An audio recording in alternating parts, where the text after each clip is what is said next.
Alright everyone, welcome to another key Senate race analysis video. Today we're going to be looking at the Senate race in Colorado between Cory Gardner and likely Democratic nominee John Hickenlooper. So the latest round of polls that are put here on Wikipedia by various polling agencies. Again, I don't know the validity of these polls, but obviously Hickenlooper is heavily favored in a lot of the polls. The most recent one having Hickenlooper at 54 to Cory Gardner's 36. Now a lot of these polls are not good news for Cory Gardner. I don't know the rating or the reliability of these polls. And the last RCP poll we can go to was last taken literally about a year ago, back in 2019, and it had Hickenlooper up by 13. So I think ultimately the polling in this race is not very good. Again, there's another poll that has Hickenlooper up by 18, but if we actually go to the ratings of the polls, if we go out of the B, we go to the A- range, there's not really any recent Hickenlooper and Gardner polls. The most recent one we have is from literally last year. So not really a lot of polls in this race. It's hard to gauge which way this race is going to go, but we can take a look at a few metrics. First, we can look back at 2016 during the presidential, which had Donald Trump lose the state of Colorado by 5.1 percentage points. If we go to the electoral map, again, areas where Hillary did very well was Denver and the Denver area. Areas where Cory Gardner will probably do well, again, are these rural areas where Trump did very well in 2016. If we look at the Colorado Senate race that happened in 2016, Michael Bennet was a fairly popular incumbent, and he won this race by around 6.3%, or 5.7%, excuse me. And again, he did really well here in the Denver area, the Denver suburbs.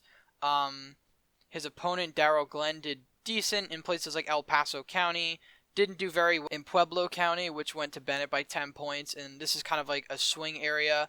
Fort Collins up here, Michael Bennet wins by around 5 points. Ultimately, this is the kind of dynamic at play in a presidential race. But again, Cory Gardner is the incumbent and not Michael Bennet, so we should look at the last time Cory Gardner was up for election in 2014. This is the first time he won a race. Again, 99% reporting.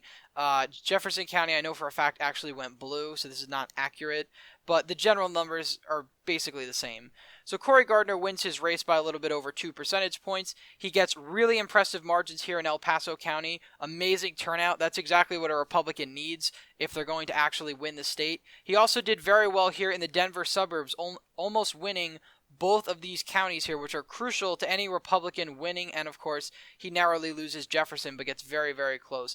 He wins Fort Collins up here, again, just barely. I don't know if in the actual results he did, but ultimately, he did well where he had to do overall. Of course, in Denver, you're really not going to do all that well as a Republican. It's a very, very left-wing city. Same with Boulder County. You're not going to do well as a Republican, but you can really do well in the Fort Collins area, the Denver suburbs, and of course, El Paso, and try to win Pueblo County down here.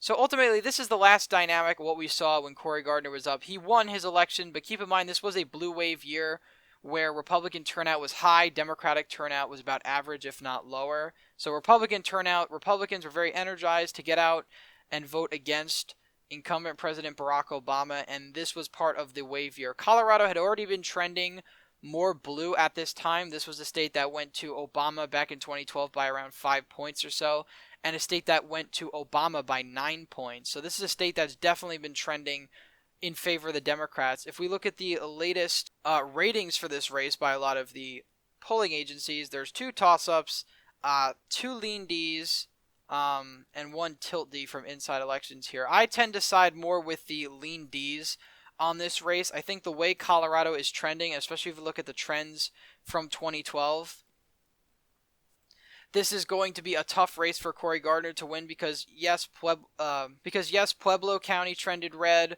A lot of these, one of these Adams County trended red. Of course, the rural areas all trended red. The problem is the Denver area, Jefferson County, a lot of these crucial suburbs of Denver trended Democratic, and that's ultimately going to hurt Cory Gardner when he's running for re-election. Also, John Hickenlooper was a fairly popular incumbent governor. So that coupled with, and we can go to John Hickenlooper's race for governor here to see that he won a little too close for comfort, but he ultimately won by around 3 points despite the blue wave. He was a moderately popular governor, but enough of these counties broke in favor of Hickenlooper for him to ultimately win the state. And that's what he'll be counting on in 2020 to actually get that bump to win. Now, he's actually a favorite to win by most people, but Cory Gardner is not necessarily a lost cause. He still has a lot of ground to make up, but again, the map is not going to favor him. But again, with Biden on the ballot, and if Biden does weak as a presidential candidate, that could drag down Hickenlooper as well, because it's very rare for a one party to win a state on the presidential level and also to win the Senate, especially in today's day and age. But it is possible. However, I think Colorado will go blue in both. I think Cory Gardner ultimately, it's going to be very, very, very tough for him. Honestly, I would see it more likely that New Mexico flips than Colorado on the Senate race. And that's saying a lot because New Mexico is objectively a bluer state on face value, but it actually can swing more Republican than Colorado, which even in this red wave year stays consistent to the Democrats. I don't think a Republican governor has won the state of Colorado since, I believe, 2002. So it's been nearly 2 decades since a Republican has won the executive branch of this state. So ultimately, it's going to be a very uphill battle for Cory Gardner. Again, this video is not going to be too long. This is just an overall analysis. My more detailed analysis series will probably come out in September or October when we have a lot more information on these races. Again, there was just a primary debate between Hickenlooper and Romanoff. Romanoff actually did very well in the caucuses, but the primary votes are what's really going to count. So ultimately, it will decide who the nominee is. Of course, Cory Gardner, based on the polling, if we go to the Democratic polling, he is a heavy favorite to be nominee. But again, these polls are very, very old. These are from last year, so there's almost no polling out of Colorado at all, which I think is a shame because it's important to be able to gauge where these races are headed. But I think right now, this is going to be a lean Democratic race solely because of the trends of Colorado and the fact that I don't think Trump being on the ballot in 2020 is going to help Cory Gardner.